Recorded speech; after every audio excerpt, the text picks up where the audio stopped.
To reach the Olympics, athletes have to train hard for years, but more science is showing that if athletes hope to be among the best, they often also have to be really good at sleeping. World-class sleepers, I guess. Matt Renew is in Paris at the Olympics where he's not sleeping much, but you're going to talk about sleeping, Matt.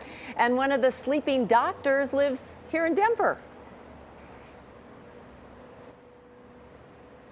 You're right, Kim and Alex. His name is Dr. Jeff Dermer, and he works with elite athletes and says the best among those are also the best at sleeping, especially in long competitions far away from home.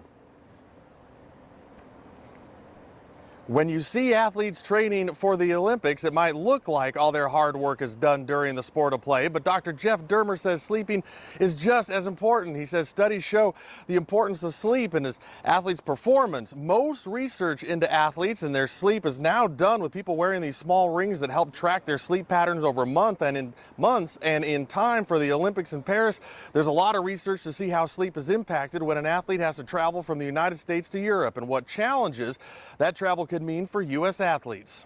Or bright lights. Also, we use some melatonin sometimes. We also use a number of chronobiological therapy approaches, which is how to adjust your light-dark cycle using eating, exercise, and light exposure before you leave, so that when you get there, you're closer to that time zone.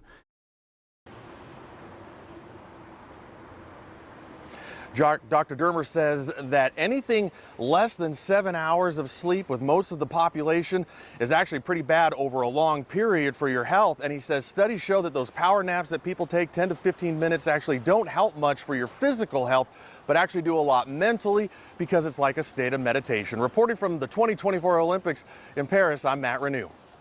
All right, looking good. Thank you, Matt. I could take a nap right now. Wouldn't that be nice? We'll be right back.